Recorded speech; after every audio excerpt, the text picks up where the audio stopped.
사실 아브라함이 가나안 땅을 향해 나아갈 때 많은 것을 놓고 가야만 했습니다. 고향 친척 본토 집도 땅도 다 놓고 가야 했고, 친척도 친구들도 물질도 다 놓고 가야만 했습니다. 그런데 이 가나안 땅에는 힘센 녀석들이 원주민으로 살고 있었는데 걔들과 함께 살아간 것이 그렇게 녹록하질 않았습니다. 설상가상으로 좀 살아보려고 하는데, 적응해 보려고 하는데 이 땅에 엄청난 기근이 찾아왔습니다. 그래서 아브라함은 결심을 합니다. 여기선 더 이상 살 수 없겠구나. 약속의 땅을 버리고 물과 양식이 충분한 애굽으로 내려가겠다고 했습니다.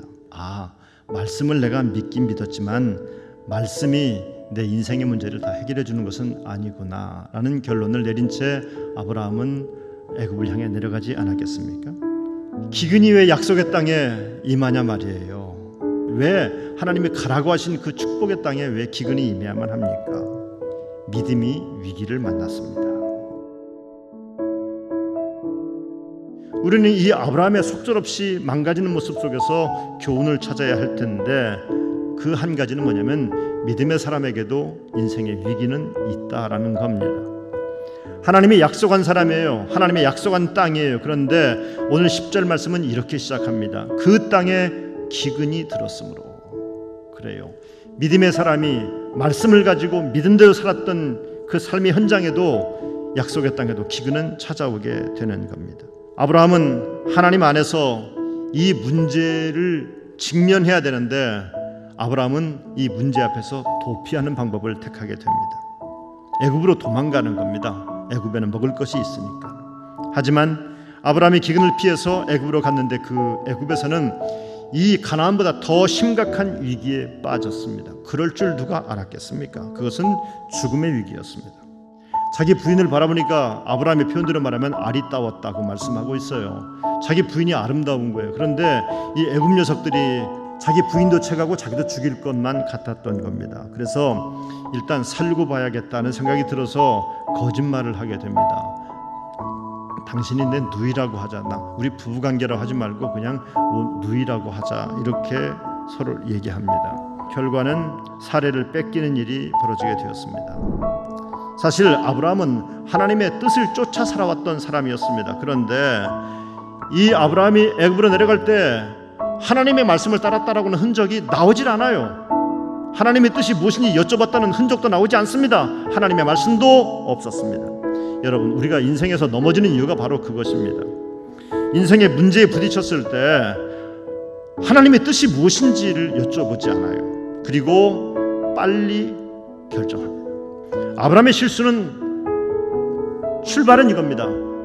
환경을 바라봤어요. 말씀을 놓쳤어요. 아브라함이 가나안 땅까지 온 것은 뭐 때문에 왔습니까? 말씀을 붙잡고 왔어요. 내가 너에게 지명할 땅으로 가라라고 하시는 그 말씀을 붙잡고 여기까지 왔는데, 근데 가나안 땅의 기근 속에서 아브라함은 환경을 바라봤습니다.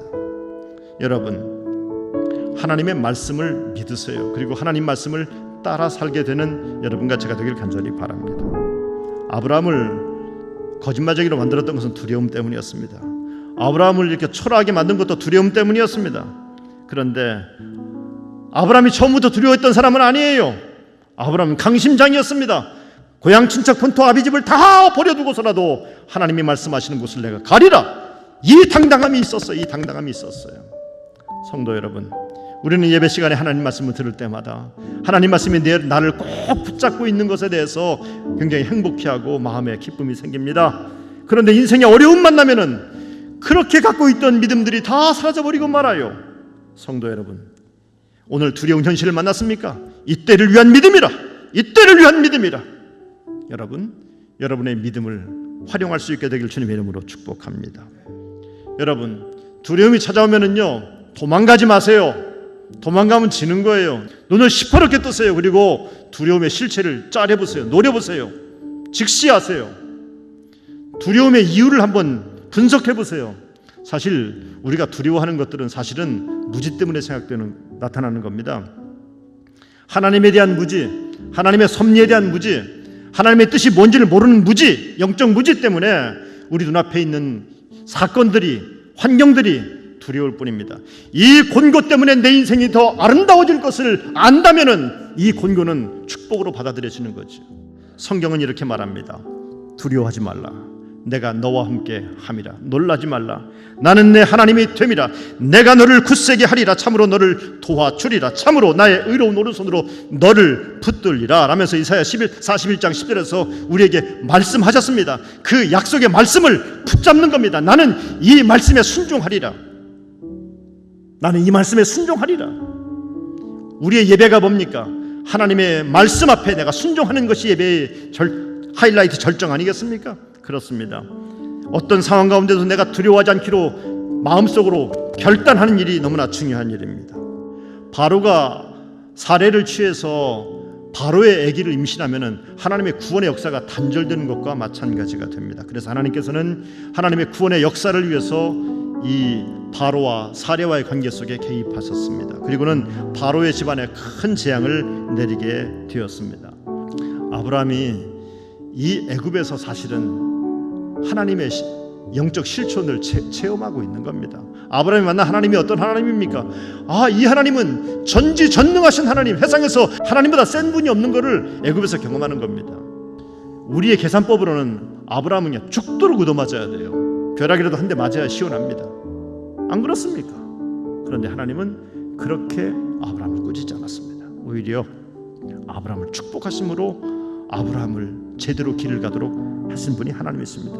하나님은 여러분과 저의 연약함과 여러분과 저의 탄식과 절망을 하나님은 아십니다.